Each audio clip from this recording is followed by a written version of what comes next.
오늘 제목은 쉽게 납득할 수 없는 요구라는 제목으로 함께 말씀을 나누도록 하겠습니다. 혹시 여러분들은 누구에게 투표하셨습니까? 네. 저 웃으시는 분들은 지금 투표 결과가 되게 만족스러우신 분들이고요. 고개를 팍 숙이시는 분들은 지금 투표 결과가 되게 불만족스러우신 분들일 것 같은데 저는 고개를 숙이도록 하겠습니다. 지금 초박빙입니다. 되게 궁금하시죠? 오늘 저녁이 지나봐야 알 것 같은데요. 오늘 이제 수요 예배 설교는 이미 오래전부터 이렇게 순서가 정해져 있었습니다. 근데 이제 계속 주변의 성도들이 누가 뽑혀야 한다, 아니면 그 사람은 안 된다, 이 사람이 뽑혀야 한다, 이런 이야기들을 자연스럽게 이제 많이들 하시지 않습니까? 그러면서 제 안에 들었던 질문은 과연 하나님은 누가 뽑히길 원하실까? 라는 생각이 들었어요. 저만 하는 생각은 아니고 여러분들은 이제 내가 뽑는 사람이 하나님이 원하시는 사람이겠거니라고 생각하시겠죠?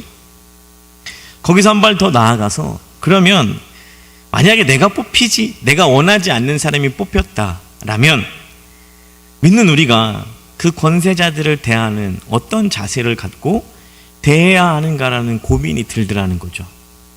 분명 이 안에도 반은 인정하고 수긍할 것이고요, 반은 그 결과에 대해서 불복할 것입니다. 이게 사전투표가 잘못됐네 이제 그러면서 난리가 나는 거죠. 저도 말씀을 준비하면서 우리가 권위자들에 대해서 다시금 우리의 생각을 정리하는 시간이어서 제가 되게 유익했던 것 같고요. 성도님들도 오늘 말씀을 통해서 이 권위자들에 대해서, 이거는 이제 제 신학이고 제 사상이고 제 설교지만 여러분들이 동의하는 부분도 있을 것이고 또 동의하지 못하는 부분도 있을 것인데 그런 부분들이 어떤 부분인지를 잘 정리해 보시기를 바랍니다. 로마서 13장 1절과 2절은 이렇게 시작을 하고 있습니다. 각 사람은 위에 있는 권세자들에게 복종하라. 권세는 하나님으로부터 나지 않음이 없나니 모든 권세는 다 하나님께서 정하신 바라. 그러므로 권세를 거스르는 자는 하나님의 명을 거스름이니 거스르는 자들은 심판을 자취하느니라. 이 본문의 배경을 알면 이 바울의 요구에 대해 우리가 당혹감을 감추지 않을 수 없습니다. 이 로마서가 쓰여진 시기는 주후 50년 후반이라고 많은 학자들이 주장을 합니다. 여러분, 그때 로마를 다스리던 로마의 통치자가 누구입니까? 네로입니다. 네로의 시대였습니다. 다시 말해 이 서신은 믿는 자들을 극심하게 탄압했던 네로 황제가 통치하는 시기에 쓰여졌던 서신일 가능성이 높다는 것입니다. 이 네로의 악행이 어느 정도였냐면 믿는 자를 산채로 잡아서요, 그의 몸을 이렇게 천으로 감습니다. 그래서 로마의 거리와 이 자신의 네로의 그 정원을 그 산채로 잡은 자를 불로 태워서 밝혔다라는 어떤 역사적인 그 기록이 남아 있을 정도로 네로가 엄청난 이 폭정을 서슴지 않았던, 극심한 탄압을 했던 황제입니다. 이런 시대를 살아가는 성도들에게요, 오늘 사도 바울이 뭐라고 하냐면 복종하라, 이렇게 말합니다. 왜 제목이 쉽게 수긍할 수 없는 요구라는지 아시겠죠? 우리는 폭정은 떠나서 내가 원하지 않는 사람이 뽑히는 것도 쉽게 인정할 수 없는데 이런 상황에서 인정을 해야 되나, 이게 복종을 해야 되나 라는 질문을 갖고 말씀을 잘 들어보시기 바랍니다. 역사적으로 보면 예수를 믿고 따르는 자들을 로마의 황제 10명을 통해서 약 250년 동안 극심한 박해를 가합니다. 어찌 보면 바울이 성도들에게 부당한 권력에 대해서 강력하게 대응하고 피로 맞서 싸워라 이런 말을 할 것 같은데 전혀 그렇지 않다는 거죠. 왜 바울은 복종하라 라고 말했을까? 이제부터 이런 내용들을 좀 살펴보려고 합니다. 여러분, 혹시 10계명의 5계명이 뭔지 아십니까? 내 부모를 공경하라. 이 웨스트민스터 대요리 문답에 보면 124문에 이런 질문이 있습니다. 부모는 누구를 뜻하는가? 당황스럽죠? 부모는 누구를 뜻하는가? 이 질문의 답은 이렇습니다. 부모는 혈육의 부모뿐만이 아니라 연령과 은사에 있어서 모든 윗사람과 특히 하나님의 규례에 있어서 가정과 교회와 국가를 막론하고 우리 위에 권위의 자리에 있는 자를 뜻한다. 이렇게 나와 있습니다. 십계명에서 말하는 이 부모의 범주는 가정과 교회와 국가를 포함하고 있다는 말입니다. 그러면 이 로마서 13장에서 언급한 우리가 복종해야 할 대상이 나라라는 어떤 큰 틀로만 이해를 하면 잘 이해가 가지 않고요. 수긍이 가지 않습니다. 그런데 우리가 복종해야 할 대상이 우리의 부모다라고 생각해 본다면 부모가 우리를 핍박하고 어렵게 해도 복종할 수 있다라는 생각을 혹시 하시지 않으십니까? 그래도 그 부모를 긍정적으로 받아들이는 이유가 무엇이냐면 나의 의지와 상관없이 하나님께서 정해주셨기 때문이죠. 우리가 부모를 선택할 수 없듯이 부모가 우리를 선택할 수 없습니다. 이는 부모와 자녀와 이 관계 형성의 방법이 하나님의 섭리라는 것이기 때문에 그렇습니다. 이렇듯 우리가 나라를 고를 수 없으며 그 나라를 다스리는 권세자도 우리가 골랐다기보다는 오늘 성경의 증언처럼 하나님이 세우셨다는 의미 안에서 우리는 이 하나님의 섭리 속에 있다라는 것입니다. 지금 로마의 폭정은 어떤 한 개인의 실수나 누구의 잘못으로 점철된 결과가 아니라 하나님께서 지금 이스라엘에게 처하게 하신 상황이며 하나님의 섭리라는 것입니다. 그래서 바울이 복종하라 라고 말하는 것이죠. 이게 1차적으로 쉽게 납득할 수 없는 요구 안에 담겨져 있는 의미입니다. 여러분 사도행전 12장을 보시면요, 그 12장의 내용이 이렇습니다. 분봉왕 헤롯이 교회를 핍박하는 내용입니다. 이 헤롯이 사도인 야고보를 죽입니다. 야고보를 죽이는 것을 끝나는 것이 아니라 또 누구를 핍박하죠? 베드로를 옥에 가둡니다. 유대인들이 막 박수를 쳐요. 헤롯이 어깨가 이만큼씩 올라갑니다. 여러분 상황만 보면 이게 뭔지 싶습니다. 왜 그러냐면 사도행전 2장에 성령의 강력한 역사가 일어나고요, 3장에 보면 예루살렘에 복음이 전파될 때 많은 사람들이 회개하고 돌아왔습니다. 근데 시간이 얼마 지나지 않음에도 불구하고 오히려 복음 전하는 자들의 부당한 권력에 의해 처참하게 짓밟히는 내용이 사도행전 12장이라는 거죠. 그리고 이제 그 헤롯이 가이사랴에 가서 연설합니다. 관객들이 막 큰 호응을 얻습니다. 호응을 하죠. 헤롯이 그 영광을 하나님께 돌리지 않자 주의 사자가 벌레로 헤롯을 먹어버렸다라고 성경이 기록하고 있습니다. 그리고 이 사도행전 21장은 21절로 이렇게 마무리를 하고 있습니다. 자막을 좀 보여주시겠습니까? 사도행전 12장 21절입니다. 헤롯이 나를 택하여 왕봇을 입고 단상에 앉아 백성에게 연설하니, 이게 21절인가요? 22절. 네. 백성들이 크게 부르짖되 이것은 신의 소리요 사람의 소리가 아니나 하거늘. 계속 보여주십시오. 헤롯의 영광을 하나님께 돌리지 아니하므로 주의 사자가 곧 치시니 벌레가 먹혀 죽으니라. 하나님의 말씀은 흥왕하여 더하더라. 여러분 이 대목에서 의아해하고 놀라셔야 합니다. 왜냐하면 우리가 생각하는 방법과 다르게 하나님이 일하고 계시기 때문에 그렇습니다.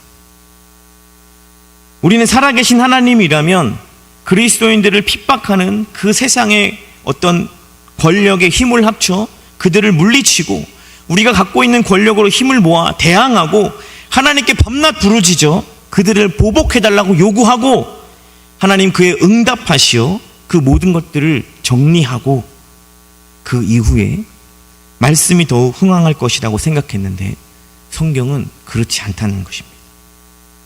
성경이 말하는 하나님의 일하심은 거기에 있지 않습니다. 우리는 높은 자리에서 유용한 사람이어야만, 또 힘과 권력을 가져야만, 그래도 돈이 좀 있어야 누군가에게 복음을 전할 때 소위 말빨이 먹힌다고 생각하지 않습니까? 그런데 성경은 오늘 뭐라고 얘기합니까? 야고보는 죽었고 대사도 베드로는 옥에 갇혔고 믿는 자는 가면 갈수록 예수를 믿기 더 어려워짐에도 하나님의 말씀은 그 세를 더 넓혀갔다라고 말합니다. 사람이 할 수 있는 방법은 기껏해야 높은 위치에 올라야 된다고 생각을 하는 것이고요, 영향력을 가져야 된다고 하는 생각밖에 하지 못합니다. 그러나 하나님은 오늘 사도행전 12장에서 하나님의 일하심이 다름을 보여주고 있습니다. 그래서 놀랄 일입니다. 우리가 얼마나 하나님의 일하심과 그분의 섭리를 우리 마음대로 생각해왔고 또 오해했고 모르고 있는지를 단적으로 보여주는 말씀입니다.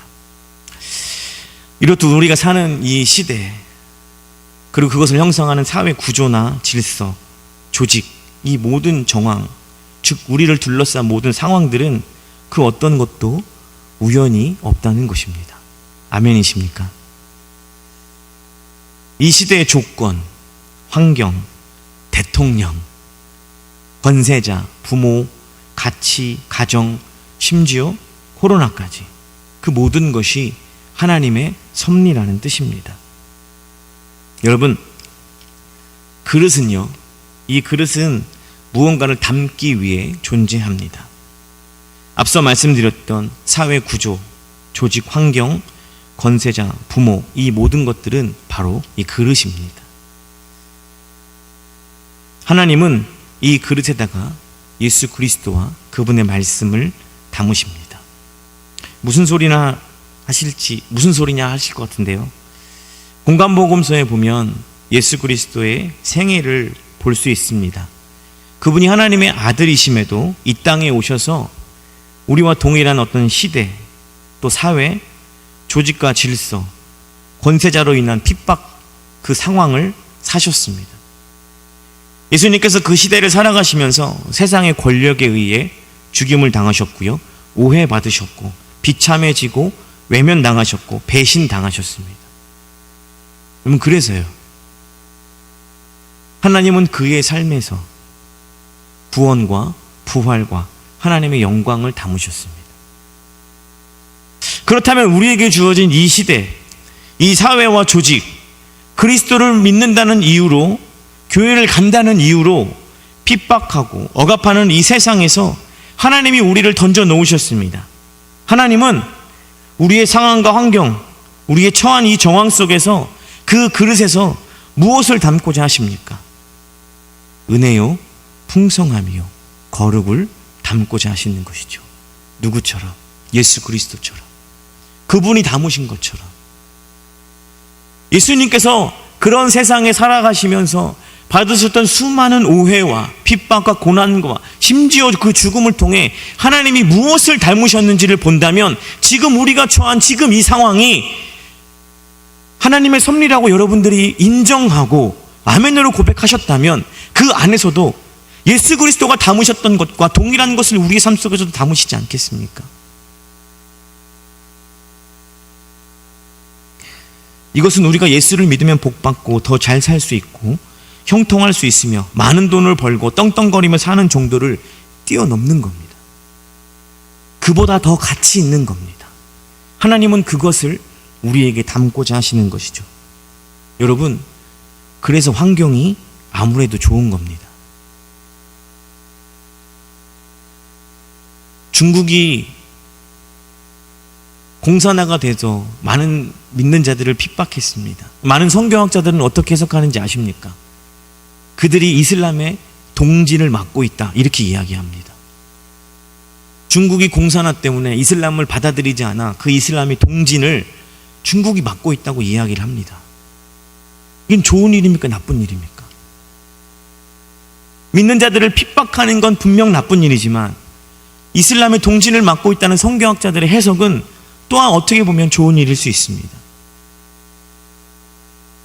상황이 중요한 것이 아니라 그 상황 속에서 하나님이 우리에게 담으시려 하는 것이 무엇인지가 더 중요하다는 말입니다. 그저 우리에게 처한 환경, 이 정황, 이 사회적 상황은 그저 그러실 뿐 그 안에 담긴 내용이 더 중요하다는 것을 여러분 기억하시기를 바랍니다. 그리고 그 안에 담긴 대로 살아갈 때 우리는 패배하는 것 같고요, 예수 그리스도의 삶이 그러지 않았습니까?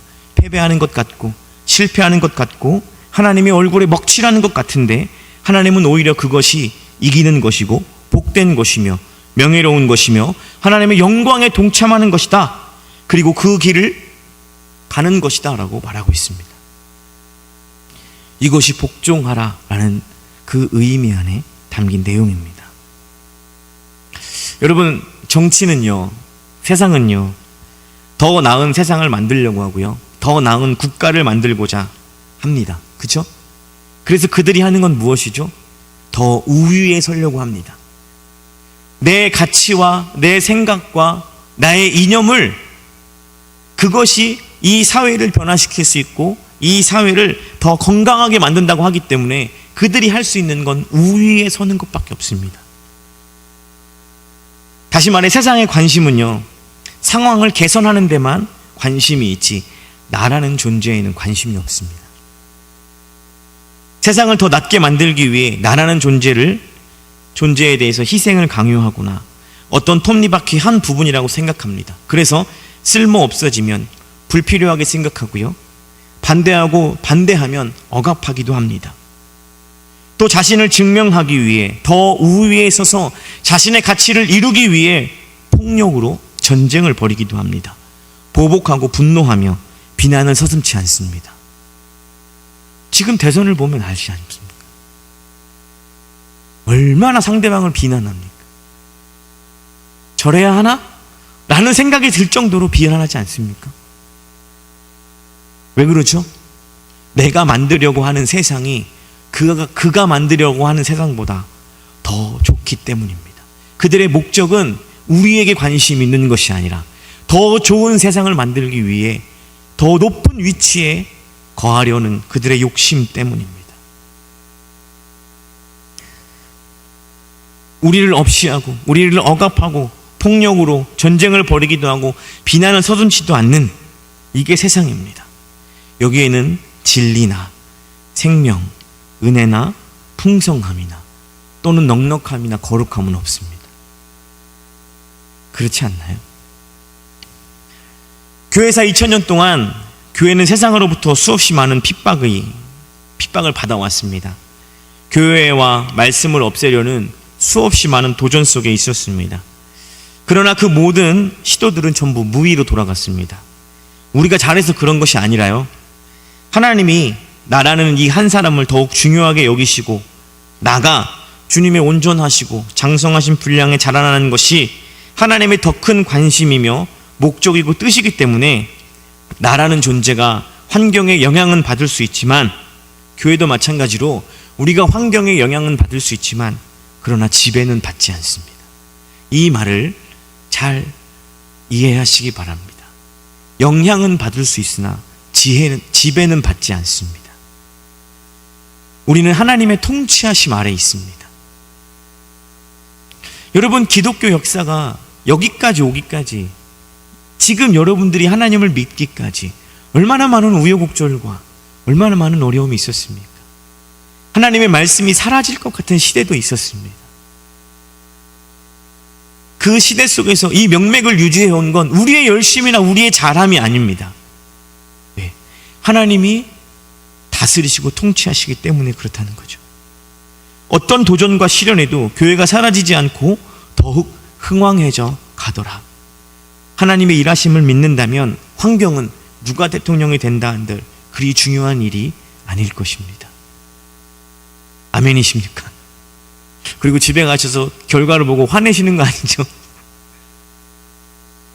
여러분, 중요하지 않습니다. 영향은 받을 수 있지만 그것이 우리를 지배하지 못합니다. 결국 우리가 주목해야 할 일은 이 악한 세상에서 우리를 살아내게 하시며 그 안에 하나님의 내용을 담으시려는 그분의 뜻과 그 목적에 우리는 주목해야 하는 것이죠. 역대하 36장 23절에 보면 이스라엘을 위해 세상의 역사를 주관하시며 이스라엘을 향한 하나님의 목적이 무엇인지를 확인할 수 있는 대목이 등장합니다. 제가 읽어드리겠습니다. 바사왕 고레스가 이같이 말하노니, 고레스가 말한 내용입니다. 하늘의 신 여호와께서 세상 만국을 내게 주셨고 나에게 명령하여 유다 예루살렘의 성전을 건축하라 하셨나니 너희 중에 그의 백성된 자는 다 올라갈지려다. 너희 하나님 여호와께서 함께 하시기를 원하노라 하였더라. 아멘. 여러분, 고레스는 바사, 지금의 페르시아 왕입니다. 그는 그리스에 멸망당하기 전까지 당대 패권 국가의 왕이었습니다. 그가 뭐라고 얘기합니까? 내가 갖고 있는 모든 것들은 하나님께서 지금 내게 허락하셨기 때문에 내가 갖고 있다라고 말하는 거예요. 예루살렘 성전을 짓게 하시기 위해서 내가 지금 이 자리에 있다라고 누가 고백하는 겁니까? 당시 패권 국가였던 그 왕이 고백하는 겁니다.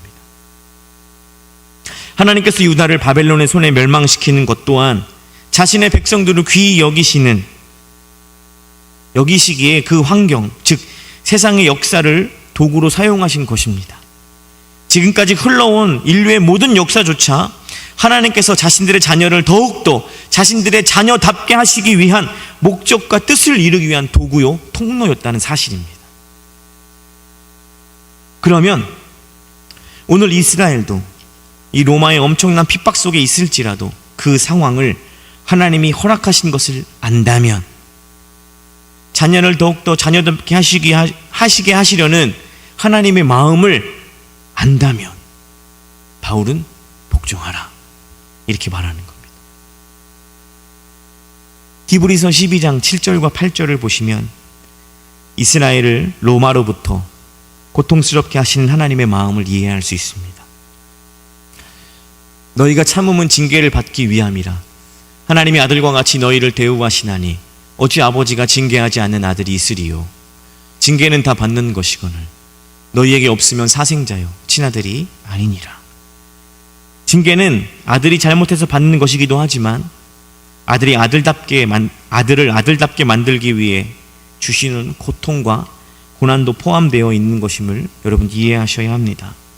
우리를 너무 사랑하신 나머지 우리의 믿음과 삶을 초등학생, 중학생 수준으로 놔두시지 않고 성숙한 장성한 분량의 어른으로 성장시키고, 그렇게 하시기 위해서 우리에게 징계하고 우리에게 고난과 고통을 주시고 있다라는 사실입니다.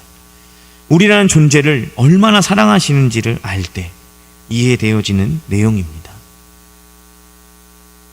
부모가 되어봐야 그 부모의 마음을 아는 것처럼 하나님께서 이렇게 하시는 것은 부모된 자로서의 마땅한 도리인 것이죠.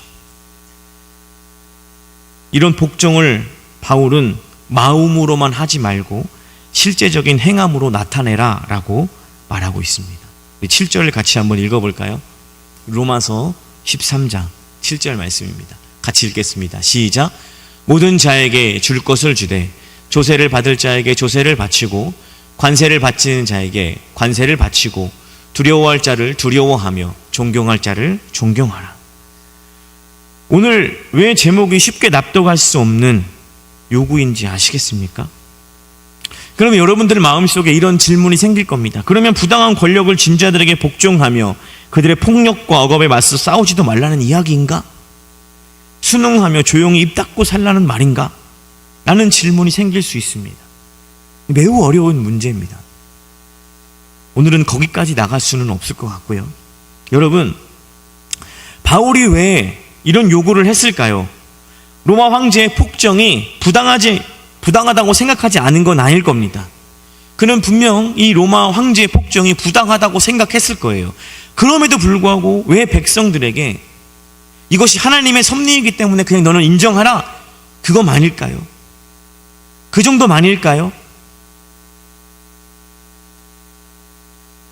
예레미야 29장 4절과 7절에 보면 우리가 이해할 수 없는 그런 요구를 하나님께서 이스라엘 백성에게 하십니다. 뭐라고 얘기했냐면, 만군의 여호와 이스라엘 하나님께서 예루살렘에서 바벨론에게 사로잡혀 가게 한 모든 포로에게 이와 같이 말씀하시니라. 7절입니다. 너희는 내가 사로잡혀 가게 한 그 성읍의 평안을 구하고 그를 위하여 여호와께 기도하라. 이는 그 성읍이 평안함으로 너희도 평안할 것입니다. 바벨론이 망하여 다시금 예루살렘으로 돌아갈 것을 위해 기도하는 것이 아니라 자신들을 짓밟고 수많은 사람을 죽인 바벨론의 평안을 위해서 기도하라 라는 이 하나님의 요구는 로마에게 복종하라라는 요구보다 더 말도 안 되는 요구입니다. 앞서서 살펴본 대로 우리에게 주어진 환경이 하나님의 섭리라면, 하나님의 일하심이라면 우리가 다 이해할 수 없기 때문에 복종해야 한다는 이 해석은 소극적인 해석일 수 있습니다. 그런데요, 여러분, 이 복종하라라는 요구를 성경의 큰 틀로 좀 보시면 좋을 것 같습니다. 오늘 본문의 대전제는 무엇이냐면 세상의 권력자들을 하나님이 허락하심 안에 세웠다는 것이 오늘 본문의 대전제입니다. 하나님을 믿는다는 것은 지금 나에게 주어진 모든 것들이 하나님이 허락하신 것임을 믿는 것이죠. 그렇다면 여러분, 마태복음에 예수님의 지적이 우리에게 매우 중요합니다. 예수님이 뭐라고 하시냐면 누군가를 미워하는 것은 살인하는 것이다 라고 정의하셨습니다. 우리가 어떤 정의를 외칠 때 정말 온전히 잘못된 것을 바로잡고자 하는 어떤 순수한 마음으로 단 1%도 사람을 미워하는 마음 없이 정의를 외칠 수 있습니까? 이 사회는 정의로워야 합니다 라고 얘기했을 때 우리가 그 사람을 미워하는 마음이 단 1%도 없이 정말 순수한 마음으로 그렇게 할 수 있냔 말입니다. 무슨 말이냐면 우리는 정의를 외치지만 그 판단 안에 사람을 미워하는 마음이 포함될 수 있다라는 말입니다. 결국 우리는 누군가를 판단할 때 그의 마음에 미움이 있다면 우리는 이미 살인죄를 저지르고 있다라는 의미입니다. 오늘 끊임없이 말씀드렸던 복종하라 라는 말의 이 원어적인 의미를 보면 자발적으로 순종하라는 뜻입니다. 그 말인 즉슨 권세를 잡은 자를 정죄하고 판단하는 순간 우리는 정의로워지나 사랑할 수 없는 인간의 한계를 바울이 알고요, 정의를 위해 판단하고 미워하는 죄를 범하는 것보다 부당한 권력이지만 그를 사랑함으로 죄 짓지 않게 하기 위해 바울이 지금 복종하라라고 권면하고 있는 겁니다. 무슨 내용인지 여러분들이 좀 어렵지만 좀 이해를 잘 하셔야 됩니다. 인간은 정의를 쟁취하는 것과 사랑하는 것을 함께 할 수 없습니다. 가능하십니까? 저는 어렵다고 보는 쪽에 한 표를 던지겠습니다. 여러분 잘 생각해 보십시오. 정의로워지려면 사랑할 수 없습니다. 반대로 사랑하려면 정의로울 수 없습니다. 이것은 늘 공존하는 것이기 때문에 그렇습니다. 여러분 자녀를 사랑하시잖아요. 그죠? 그러면 무한히 용서하셔야 되죠. 품어주고 사랑해야 되죠. 그런데 또 뭐라고 합니까? 자녀를 끝까지 그렇게 마냥 용서하는 것은 참 사랑이 아니다 라고 말하지 않습니까? 매를 들어야 되지 않습니까? 그것 또한 자녀를 사랑하는 것이죠. 그러나 옳고 그름을 따지는 것이지 않습니까? 그 50대 50, 정의 50, 사랑 50, 그 정확한 선을 우리가 지킬 수 없다라는 말입니다. 이것이 완전히 불가능하다라는 이야기가 아니라 우리의 마음이 이 50대 50을 정확하게 지킬 수 없다라는 말입니다. 결론을 맺어보면요, 포로된 땅에서 나의 민족을 억압하는 나라가 망하기를 기도하며 미움을 품고 죄를 저지르고 사는 것보다 이 모든 것이 하나님께서 우리에게 허락하신 환경이고 나를 더욱 나답게 만들려는 상황으로 역사하신 것이라면 우리가 죄를 짓는 것과 순종하는 것 중 어느 것을 택하는 것이 더 복되며 거룩한 것이겠습니까? 그래서 오늘 바울은 로마서 13장 앞에 로마서 12장 21절에 이해할 수는 있으나 실천하기 어려운 말을 했습니다. 뭐라고 얘기했냐면 악에게 지지 말고 선으로 악을 이기라. 이제까지 우리는 부당한 국가의 권력에 맞서서 교회 세력도 힘을 모아 창당하고 힘을 가져야 교회를 함부로 하지 못하게 한다라고 주장하지 않았습니까? 이것이 지금 시대에 세상 사람들이 생각하는 사고입니다. 그러나 성경은 악에게 지지 말고 선으로 악을 이기라 라고 말합니다. 세상은 그 자체로 악합니다. 세상의 방법을 따라한다는 건, 힘으로 맞서는 건 어쩌면 우리도 악한 것일 수도 있습니다.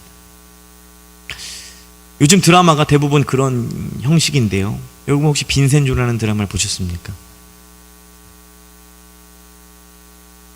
부당한 사람들이 나옵니다. 기업가, 법조인, 언론. 이 부당한 권력이 나오는데요. 이 부당한 권력을 누가 처치하죠? 빈센조라는 이탈리아 마피아가 죽입니다. 그는 지금 이 기업과 법률과 언론인보다 훨씬 레벨이 훨씬 높은 악입니다. 그 악이요, 이 나라에 있는 악을 처치하는 거죠. 마치 정의처럼 보이지만 악으로 악을 이기는 시대입니다. 지금 사회가 그리고 있는 시대상입니다. 선으로 악을 이기기가 힘듭니다. 우리가 그런 세상에 살고 있습니다.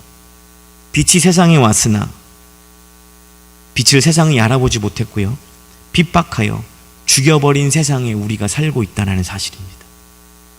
그러나 세상은 하나님이 나를 만드신 그릇입니다. 무엇을 담기 위한 그릇입니까? 지는 것, 모함당하고 모욕당하고 모진 고통을 당함으로 사랑과 거룩과 영광을 담는 것입니다. 우위에 서는 것을 담을 수 없는 것입니다. 우리가 왜 악한 세상에 있는지 아십니까? 하나님 왜 우리를 악한 세상에 던져 넣었다고 생각하십니까?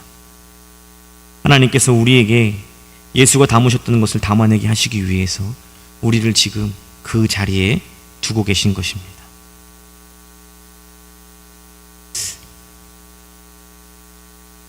부탁드립니다. 오늘 집에 가셔서 어떤 결과를 보실 때 그 결과를 겸허히 받으시고, 이것 또한 하나님께서 우리에게 역사하신 또 다른 환경이다, 이 환경을 통해 나에게 무엇을 담으려 하시는가 라는 것들을 좀 깊이 묵상하셨으면 좋겠습니다. 마지막으로 여러분들에게 바울처럼 쉽게 납득할 수 없는 요구를 드리는 것으로 말씀을 마무리하려고 합니다. 여러분, 세상에서 낮아지십시오. 섬기고, 교회를 욕하면 왜 욕하냐고, 우리는 아무 잘못이 없다고 바득바득 우기지 마시고요, 내가 대신 사과할게 라고 하며 전국 교회 목사들과 전국 교회를 대표해서 사과하십시오. 그것이 지는 것 같지만 하나님은 선으로 악을 이기는 것이고요, 하나님의 영광을 담아내는 삶이고요, 예수 그리스도가 핍박받으며 오해받으며 비난받으며 걸으셨던 그 명예로운 삶입니다. 하나님 우리에게 그것을 요구하고 계십니다. 여러분, 우위에 서려고 하지 마십시오. 내가 우위에 서는 순간 그것을 하나님께서 우리에게 영광 받지 않으십니다.